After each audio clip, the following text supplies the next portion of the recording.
चंपारण सत्याग्रह में गांधी जी की भूमिका का वर्णन करें। इस प्रश्न का उत्तर हम इस प्रकार से लिख सकते हैं।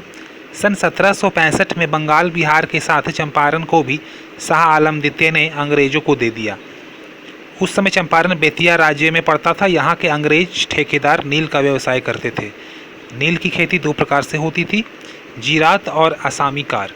जीरात कोठी वालों के दखल की ज़मीन होती थी। उसमें मजदूर किसान अपने हल बैल की सहायता से नील बोते थे। इसके बदले कोठी वालों को कुछ अवश्य देना पड़ता था, किंतु मजदूरी इतनी कम मिलती थी कि उससे पेट पालना भी मुश्किल था। यही आगे चलकर चंपारण विद्रोह का कारण बना। दूसरी ओर असामी कार प्रथा के अनुसार कोठी वाले रैयतों के द्वारा नील पैदा करने की व्यवस्था करते थे। 1860 ईस्वी तक प्रति बीघा पीछे 5 कट्ठा जमीन बोना पड़ता था, परंतु 1867 आते आते यह कम होकर 3 कट्ठा हो गया। फलतः तभी से इस प्रथा का नाम 3 कठिया पड़ा। 3 कठिया प्रथा की मुख्य रूप से चंपारण के रैयतों के दुखों का प्रधान कारण था। अगर कोई व्यक्ति नील की खेती नहीं करना चाहता था तो उसके लगान में वृद्धि कर दी जाती थी।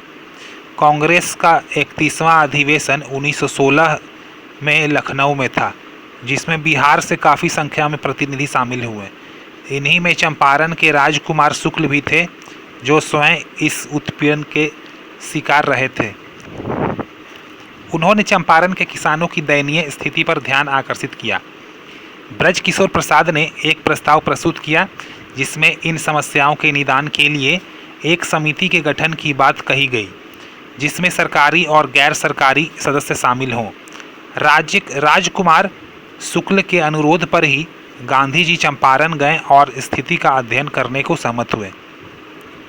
अप्रैल 1917 में गांधी जी पटना और मुजफ्फरपुर से होते हुए चंपारण पहुंचे। गांधी जी जैसे ही चंपारण पहुंचे, कमिश्नर ने उन्हें वहां से तुरंत चले जाने का आदेश दिया। गांधी जी ने इस आदेश को मानने से इनकार कर दिया और इसके लिए किसी भी दंड को भुगतने का फैसला कर लिया। लोगों के लिए यह एक आश्चर्यजनक कदम था। किसी अनुचित आदेश की अवज्ञा और इसका शांतिपूर्ण तरीके से प्रतिरोध वास्तव में नई चीज़ थी। भारत सरकार गांधी जी को अब तक विद्रोही नहीं मानती थी और इस मुद्दे को तूल नहीं देना चाहती थी। अतः उसने स्थानीय प्रशासन को अपना आदेश वापस लेने तथा गांधी जी के चंपारण के गांवों में जाने की छूट देने का निर्देश दिया। यह गांधी जी की जीत थी। वह अपने काम में लग गए। अपने सहयोगियों ब्रज किशोर, राजेंद्र प्रसाद, महादेव देसाई, नरहरि पारेख, जे.बी. कृपलानी तथा बिहार के अनेक बुद्धिजीवियों ने साय सवेरे गांव में निकल जाते और दिन भर घूम घूम कर किसानों का बयान दर्ज करते, उनसे पूछताछ करते और जब तसल्ली हो जाती थी तो वे सही कह तभी उनका बयान दर्ज करते। अंततः बिहार के उपराज्यपाल एडवर्ड गेट ने गांधी जी को वार्ता के लिए बुलाया और किसानों के कष्टों की जांच के लिए एक समिति के गठन का प्रस्ताव रखा, जो चंपारण एग्रेरियन कमेटी कहलाई, जिसमें गांधी जी के साथ अन्य सदस्यों में एल.सी. उदामी, राजा हरिहर प्रसाद, नारायण सिंह, डी.जे. रीड, जी. रैनी शामिल थे। 4 अक्टूबर को जांच कमेटी ने अपनी रिपोर्ट दी। गांधी जी के पास पहले से ही काफ़ी सबूत इकट्ठा हो गए थे। 800 किसानों का बयान वे दर्ज कर चुके थे। आयोग की यह समझाने में कि 3 कठिया प्रथा खत्म होनी चाहिए, उन्हें कोई मुश्किल नहीं हुई।